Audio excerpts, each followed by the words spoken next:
Bienvenue dans l'émission Saveurs divines. Cette bonne nouvelle du royaume sera prêchée dans le monde entier pour servir de témoignage à toutes les nations. Alors viendra la fin. Ce pain céleste vous est présenté par Immaculée Niraneza. Shalom, shalom, mes bien-aimés qui écoutent l'émission Saveurs divines. Que la paix de notre Seigneur soit avec vous. Je bénis le Seigneur qui nous fait commencer cette nouvelle semaine. J'espère que votre week-end s'est bien déroulé là où vous vous trouvez. En tout cas, ensemble, vraiment, nous voulons commencer cette semaine en remerciant notre Dieu pour le souffle de vie, pour tout ce qu'il nous donne comme bénédiction. Chaque chose concourt au bien de ceux qui aiment le Seigneur, dans les bons ou dans les mauvais jours. Remercions notre Dieu, c'est ce que je dis souvent. Alors, je voudrais commencer cette semaine en vous apportant vraiment quelques paroles qui nous rassurent que Dieu ne nous oublie pas. Dieu est le Père. Notre Père Céleste prend soin de nous. Notre Père Céleste prend soin de ses enfants.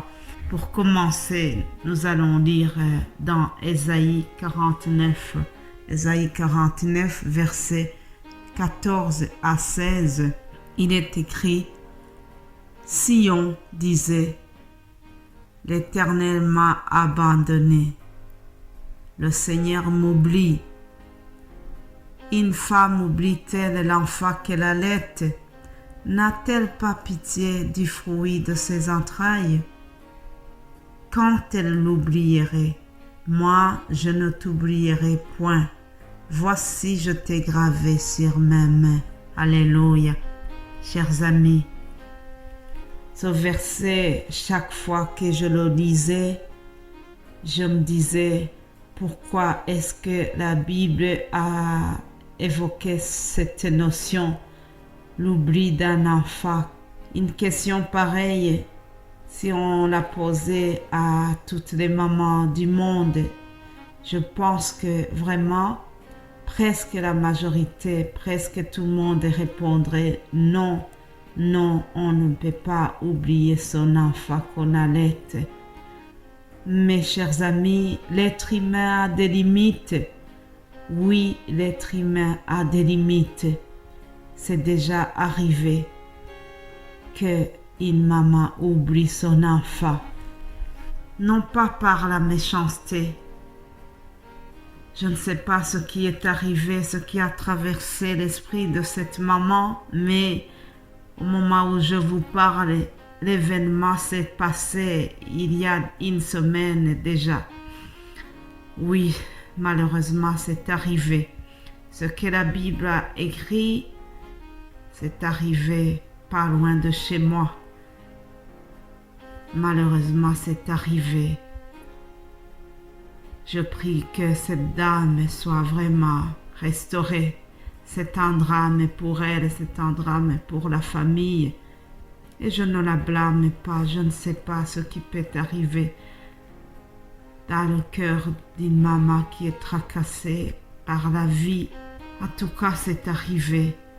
Mais je suis venue pour vous dire que même si les humains oublient, Dieu le Père Céleste prend soin de nous et il ne nous oublie pas.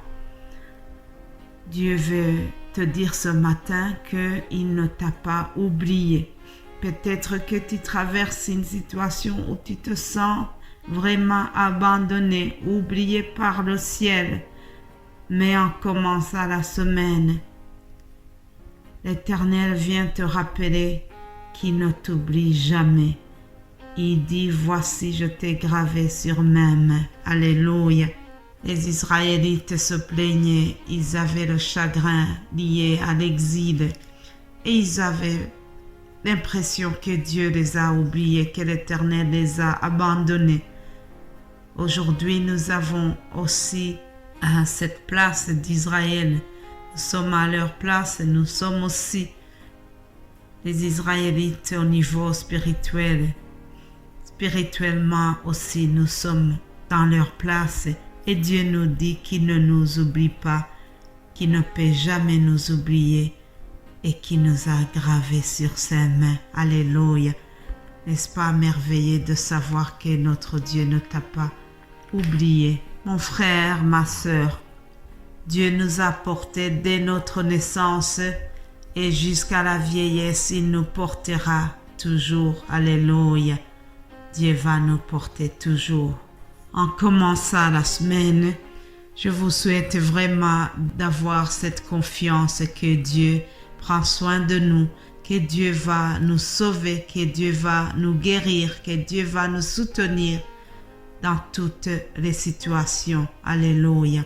Après cette introduction, je voudrais remercier vous tous qui priez pour ce ministère Saveurs Divines, vous tous qui prenez soin de ce ministère, vous tous qui priez pour moi, vous tous qui m'encouragez, vous tous qui m'envoyez vraiment des messages de réconfort dans cette situation.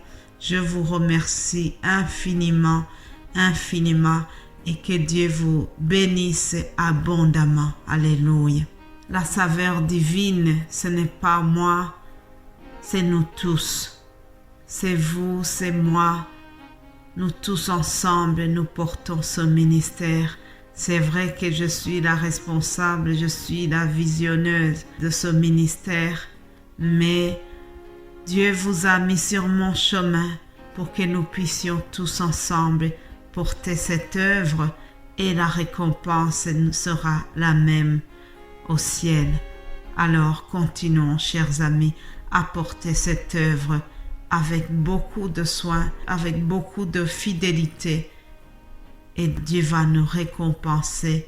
Et je suis convaincue que ça soit ici sur la terre et que ça soit au ciel, notre récompense sera grande. Alléluia. Alors rapidement, je vous donne aussi le thème de la semaine. Comme d'habitude, vous savez que toute la semaine passée, nous avons parlé de comment Dieu nous a envoyé le Saint-Esprit et que le Saint-Esprit nous utilise puissamment pour guérir notamment les malades. Nous avons vu comment Pierre et Jean, Paul et les autres ont été utilisés puissamment dans la guérison des malades. L'ombre de Pierre guérissait les malades. Et puis, on nous dit qu'on appliquait les mouchoirs de Paul sur les malades et les malades étaient guéris. Tout cela était des manifestations de la puissance du Saint-Esprit. Cette semaine, nous allons voir que pour que justement le Saint-Esprit nous utilise puissamment, nous devons revêtir l'homme nouveau, nous devons être sanctifiés, nous devons marcher dans la crainte de Dieu. Le Saint-Esprit ne peut pas nous utiliser puissamment si nous sommes des pécheurs. Ah oui, la condition principale, c'est que nous devons nous sanctifier avant tout. Alors, voici le mot d'ordre pour la semaine qui arrive, Éphésiens 4, 20 à 22. Il est écrit, « Mais vous, ce n'est pas ainsi que vous avez appris Christ, si du moins vous l'avez entendu, et si conformément à la vérité qui est en Jésus, c'est en lui que vous avez été instruits à vous dépouiller par rapport à votre vie passée du vieil homme qui se corrompt par les convoitises trompeuses, à être renouvelé dans l'esprit de votre intelligence et à revêtir l'homme nouveau créé selon Dieu dans une justice et une sainteté qui produit la vérité. Alléluia. Mes bien-aimés de Dieu, à partir du moment où nous sommes nés de nouveau, nous devenons de nouvelles créatures, comme l'a dit l'apôtre Paul dans 2 Corinthiens chapitre 5, 17. Si quelqu'un est en Christ, c'est une nouvelle création. Alors, une fois que nous sommes en Christ, nous devons nous dépouiller du vieil homme de l'ancienne nature pour revêtir la nature de Christ. Voilà ce que nous allons partager durant la semaine qui arrive. Que Dieu vous bénisse abondamment. Je continuerai cette réflexion demain. Amen. Amen.